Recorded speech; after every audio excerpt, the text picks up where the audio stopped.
Good day, Health Champion. In today's video, we're gonna continue what we started already in the previous one about measurements.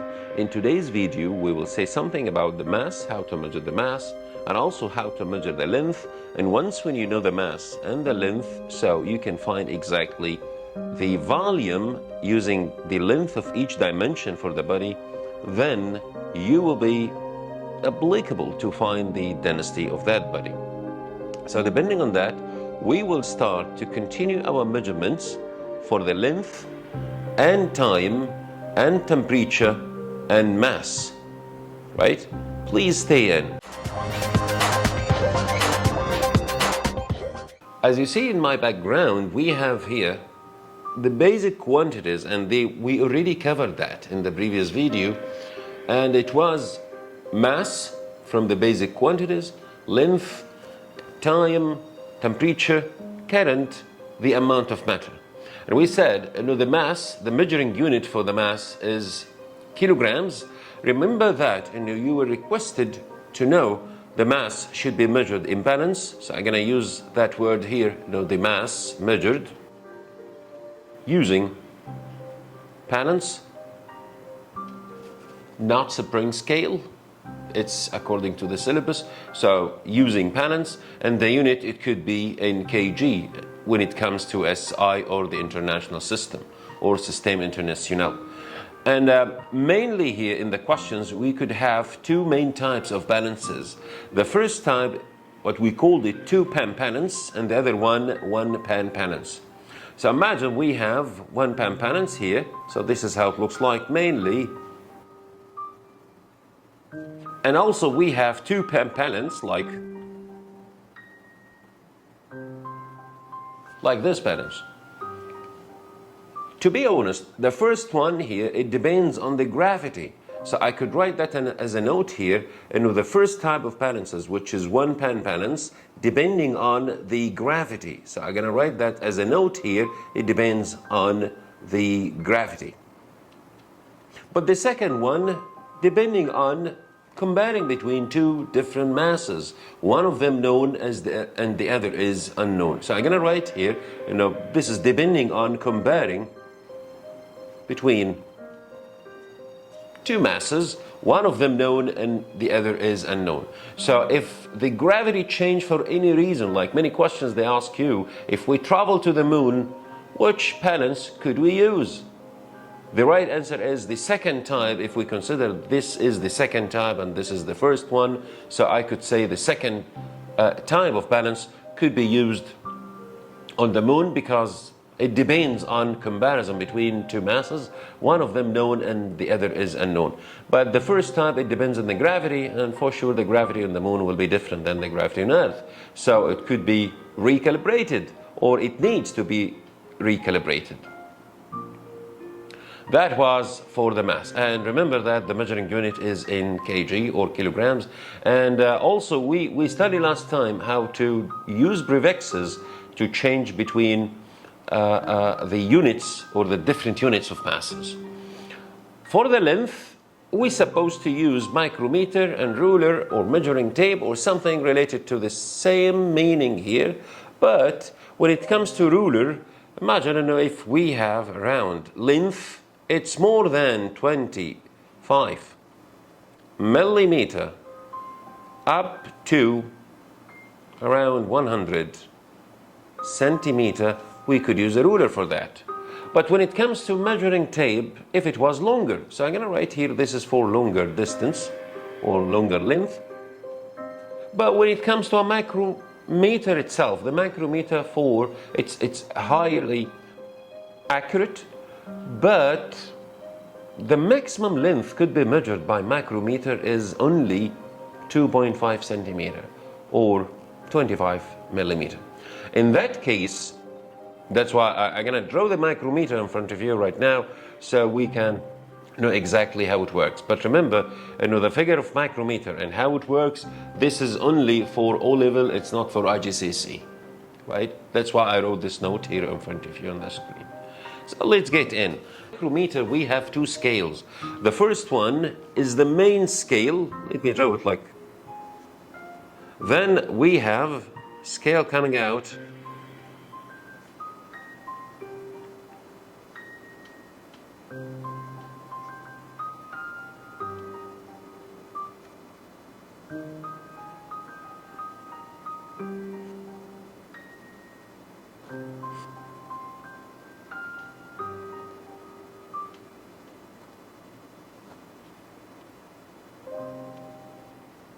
So as you see in the figure, we have two scales here.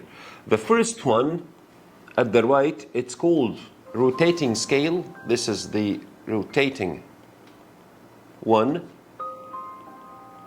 And the other one is the Joe scale. This is called Joe scale.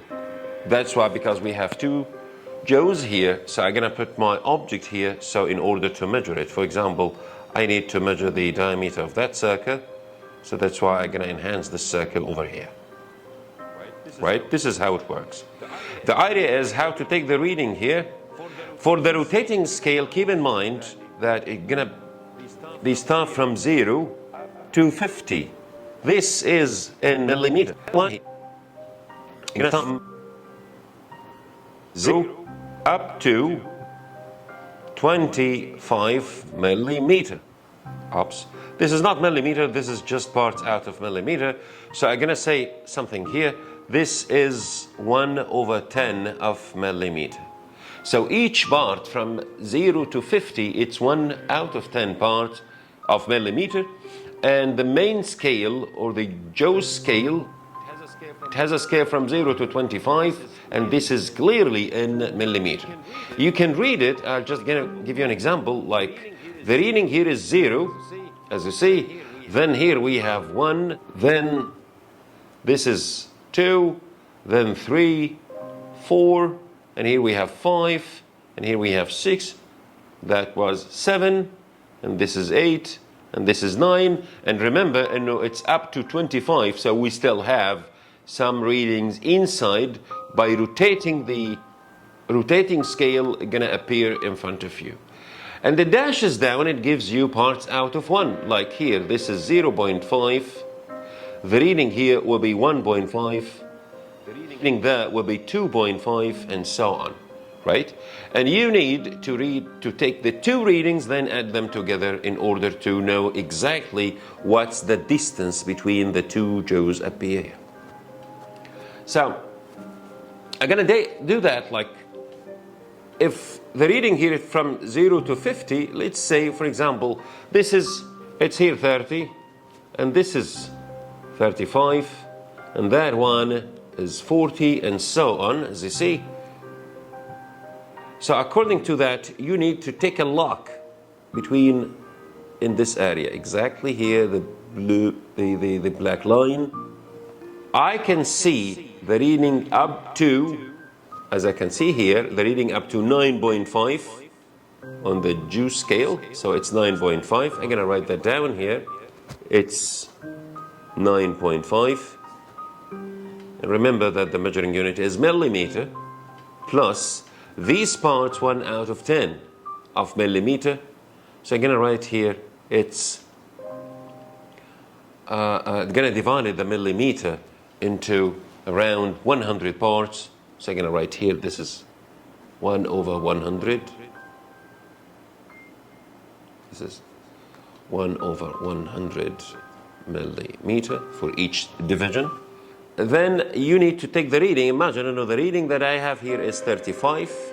It's exactly beside the scale here, which I colored it with black. So the reading is gonna be 35, but remember it's 1 part out of 100. So I'm gonna write it as 35 divided by 100, so plus 0.35. Then you need to find the total. So the total is gonna be 9.85 millimeter. This is the diameter of the circle that I draw inside the micrometer. This is how it works. Let's take another example. If I, for example, change the reading here, and let me check one more scale, like if that was, for example, that was 0, and here we have 5, and here we have 10.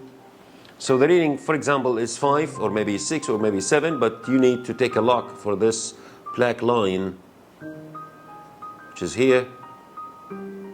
So this is your reading. I'm going to take the first reading for the main scale, which is the Joe scale.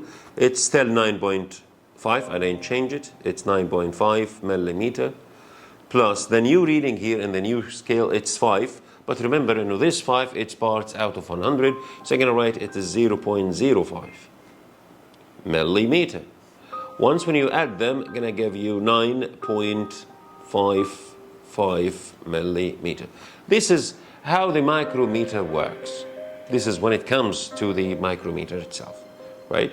So now we cover the idea of how to take the reading of the micrometer, and you may use it even next year in AS when it comes to practical.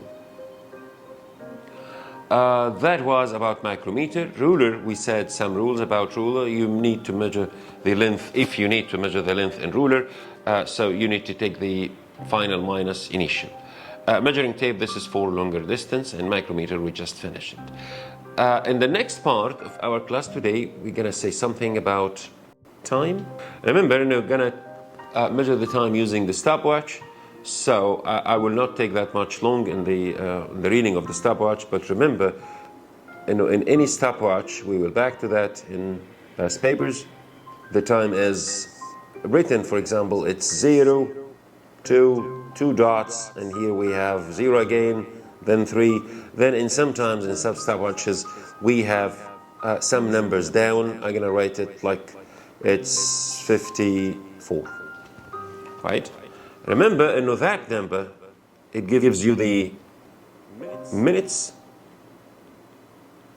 and this number, it gives you the seconds, and this number, it gives you 1/100 of the seconds. So actually it's not moments, but we're gonna divide the second into 100 parts. It's not millisecond, it's not milliseconds at all. It's just divided the second into 100 parts. It has no name, right? As we wrote it. So I could write the time that I have here, it's 2 minutes, 3 seconds point 54. This point means it's 54 out of 100, it's not out of 60. But the 3 here, when it's 3 seconds, it's 3 seconds. It means it's 3 parts out of 60 parts of the entire minute. This is what we mean by time. In the next class, we will study something related to the past papers or some questions from past papers about measurements, and we will go through most of these questions or most of these skills. In the second part here, or in the next part, I'm going to say something about the density. Remember, we need to know in physics what's meant by density as a definition. So I'm going to go through that. So when I say density, let me start with the mathematical formula. First, remember that density, it has a symbol which is rho equal to mass over volume. The ratio between the mass and volume, it gives you the density. So when I say the measuring unit for density, I can discover it right now. So the mass measured in kilograms when it comes to SI, the volume measured in meter cube when it comes to SI. So the density, it could be kilogram per meter cube. If you use a smaller measuring units like grams instead of kilograms and centimeter cubes instead of meter cube, the measuring unit will be changed to be gram per centimeter cube. But remember, the unit in each, like when I say 1 kilogram per meter cube, it could be totally different than gram per centimeter cube. You need to do some changes. Like the kilogram, you need to change it into grams, and the meter cube, you need to change it into centimeter cube. Remember that. And there is 2 numbers here. We need to just memorize them. Like when I say the density of the water, H2O, gonna be like, if you use the kilogram per meter cube, it will be 1,000 kilogram per meter cube. So this is, as I said, it's the mass of 1 cube. Its dimensions are 1 meter. The 3 dimensions are 1 meter. So the mass of that container, if I fill it with water, it's going to be 1,000 kilogram. Or you can say 1 ton.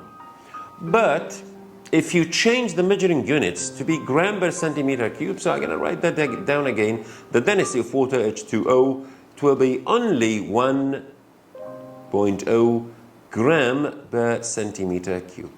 Remember, if you change kilogram to grams, you need to times 1,000. But if you change from meter to centimeter, you need to times by 100, but cube means times 1 million.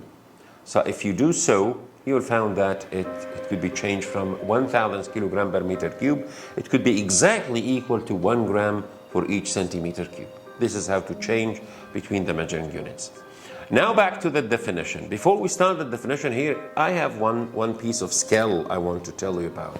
Like if I say x hz divided by y, imagine, this is a formula. I don't hear about that formula before. I think you too.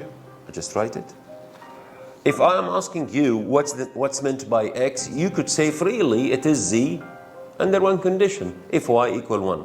This is how could we discover some definitions. Like x, it is z when y equal 1. It's a complete definition and it's correct. So I'm going to say that the same idea in density. Here is the formula for density. And I could say density, it is the mass, but under one condition. Of the denominator was 1. So density, it is the mass if the volume was 1. So I could write the definition here. The density, it is the mass of the unit of the volume. So by this condition, I put that in density, it is the mass, but under one condition, if the volume was equal to the unit or equal to 1. So here we have the definition of density. And this is the mathematical formula and the measuring units. We are fine.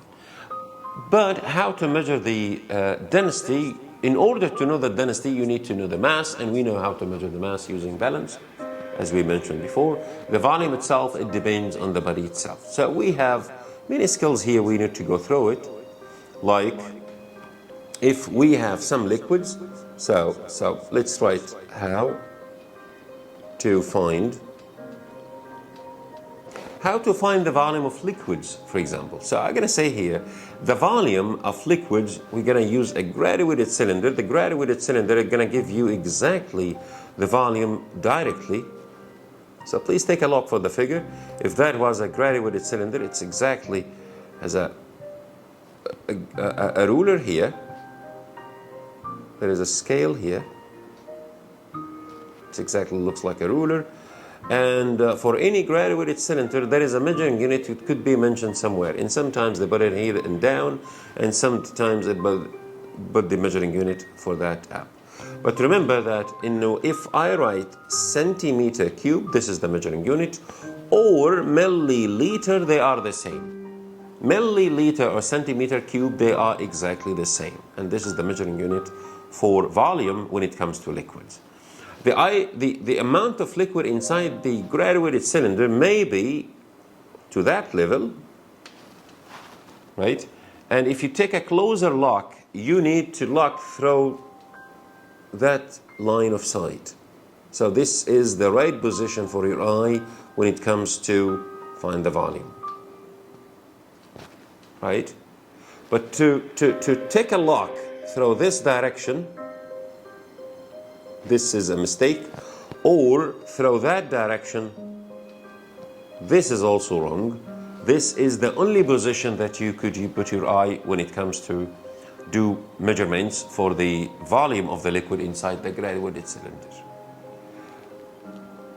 And when it comes to regular shape, like this is for liquids, and when it comes to some regular shape, we have one general law, which is the 3 dimensions of that shape should be times each other. Like as you see here, I have length, and I have width, and I have depth. So here, this is the length, this is the width, and this is the height or the depth. You can use them to find the volume of that shape when it comes to the idea of it. Let me complete that shape to be looks like a 3-dimension shape. Now we could, now it's exactly a body, and we can find its volume, as we mentioned. And also I could continue that from that side to change the way how you are looking for. Okay, so now in this body, because it's three-dimension body, we have 3 dimensions. These 3 dimensions, it's allow you to find the volume by just multiply L times W times H. Remember, the measuring unit for all, it could be the same, and the measuring unit for volume, it could be centimeter cube or meter cube. It depends on the units that you are using. This is how to find the volume. Once when you know the volume and you know the mass, using balance, you can find the density, right? We have many skills that could appear in past papers next class. So in the next class, we will discuss about that on the past papers. How could we ask you in Cambridge about these skills? But before we finish the video, I need to announce for something like, when the body has higher density, the body should sink or it becomes heavier. So, for example, if I have a container contains water,